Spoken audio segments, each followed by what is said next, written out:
여러분, 집을 팔아서 10억을 벌었는데 세금으로 8억을 내야 한다. 이거 믿어지세요? 진짜 황당하게 들리죠? 근데 이게 한국 부동산 시장에서는 실제로 벌어질 수 있는 일이라고 합니다. 오늘 이 믿기지 않는 세금 폭탄의 비밀을 한번 파헤쳐 보겠습니다. 네, 바로 이 기사 헤드라인이 모든 이야기의 시작점입니다. 10억 벌면 8억 토해내라. 정말이지 날벼락 같다는 표현이 딱 맞죠? 지금부터 이 엄청나게 자극적인 문장이 어떻게 현실이 될 수 있는지 그 복잡한 구조를 하나하나 뜯어보겠습니다. 이게 바로 오늘 우리가 풀어야 할 가장 핵심적인 질문입니다. 아니 도대체 어떻게 세금이 이 수준까지 올라갈 수 있는 걸까요? 단순히 세율이 높은 걸까요? 아니면 그 뒤에 우리가 모르는 어떤 복잡한 시스템이 숨어 있는 걸까요? 그 원인을 같이 한번 찾아보죠. 이 모든 문제의 출발점은요, 아주 간단한 단어 하나에서 시작됩니다. 바로 다주택자. 이 단어 하나가 어떻게 그렇게 어마어마한 세금의 시발점이 되는지 지금부터 한번 살펴보겠습니다. 네, 정의는 정말 간단 명료합니다. 집을 딱 2채 이상 가지고 있다? 그러면 다주택자가 되는 겁니다. 바로 이 심플한 정의가 지금부터 우리가 보게 될 모든 강력한 규제의 방아쇠가 되는 거죠. 근데 정말 놀라운 건 이 기준이 최근에 갑자기 생긴 게 아니라는 거예요. 무려 1988년에 만들어진 정의가 세상이 이렇게나 많이 바뀐 지금까지도 그대로 유지되고 있다는 겁니다. 다른 건 다 변했는데 이 다주택자를 가르는 기준선만큼은 아주 굳건하게 자리를 지키고 있는 거죠. 자, 그러면 이 다주택자라는 꼬리표가 딱 붙는 순간 구체적으로 어떤 세금 폭탄을 맞게 되는 걸까요?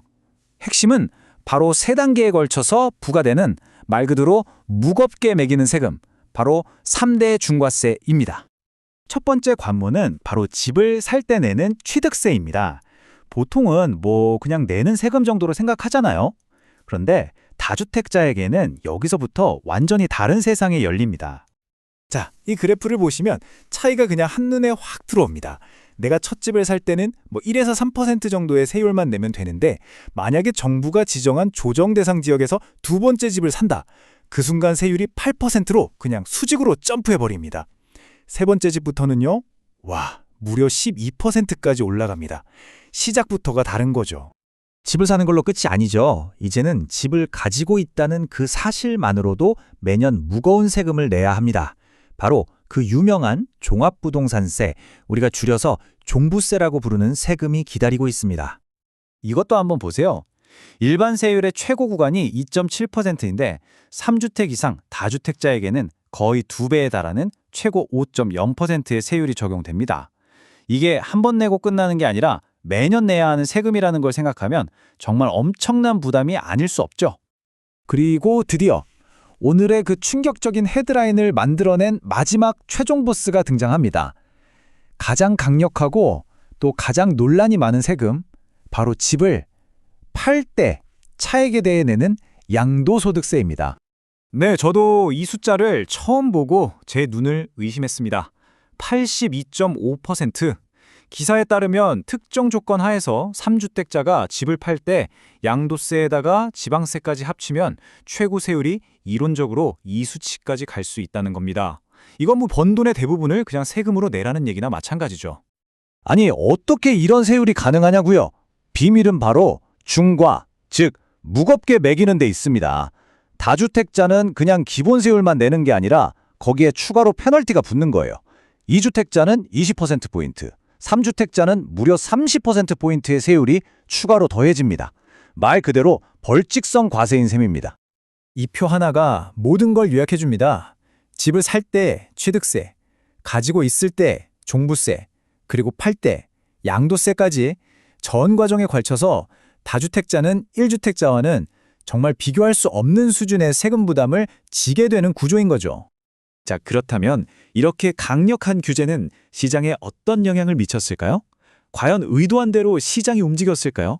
기사에서 지적하는 어쩌면 정부가 생각하지 못했을 수도 있는 결과들을 한번 들여다보겠습니다. 일단 겉으로 드러난 숫자만 보면 규제의 목표는 달성된 것처럼 보입니다. 이 차트에서 보시는 것처럼 서울의 다주택자 비율은 실제로 줄었거든요. 자, 그럼 이걸 성공한 정책이라고 볼 수 있을까요? 바로 이 지점에서 기사는 좀 다른 질문을 던집니다. 바로 이겁니다. 다주택자 수를 줄이는 데는 성공이 있지만 그 과정에서 오히려 서민들이 주로 사는 민간 임대 시장에 예상치 못한 부작용이 생겼다는 주장인 거죠. 이 타임라인을 보면 상당히 흥미로운 패턴이 보입니다. 전문가 보고서에 따르면요. 종부세가 처음 도입됐던 시기, 그리고 부동산 세금이 대폭 강화됐던 시기, 공교롭게도 이 두 기간 모두에 전월세 가격이 크게 올랐다는 겁니다. 이게 과연 우연의 일치일까요? 기사에 등장하는 전문가들의 논리는 이렇습니다. 다주택자는 물론 투기꾼의 이미지도 있지만 동시에 시장에 전월세 집을 공급하는 임대인의 역할도 한다는 거죠. 그런데 이들이 세금 압박 때문에 집을 팔아버리면 시장에 나와 있던 임대 매물이 줄어들게 되고 결국 수요와 공급의 법칙에 따라 전월세 가격이 오를 수 있다는 분석입니다. 그럼 우리나라의 이런 다주택자 규제, 다른 나라와 비교하면 어느 정도 수준일까요? 기사는 한 전문가의 말을 빌려서 이 질문에 아주 명쾌하게 답합니다. 이창모 교수의 주장은 아주 단호합니다. 핵심은 이거예요. 취득, 보유, 양도 이 세 단계 각각에 대해 높은 세율을 매기는 나라는 있을 수 있지만 이 모든 단계에 걸쳐서 이렇게까지 강력한 규제를 동시에 적용하는 나라는 전 세계적으로 찾아보기 힘들다는 겁니다. 결국 우리는 하나의 거대한 딜레마와 마주하게 됩니다. 집값을 잡기 위한 이 강력한 규제는 과연 명쾌한 해법일까요? 아니면 기사의 주장처럼 하나의 문제를 해결하려다 또 다른 문제를 만들어내는 시작점이 되는 걸까요? 이 복잡한 질문에 대해 여러분은 어떻게 생각하시나요? 오늘 이야기는 여기서 마치겠습니다.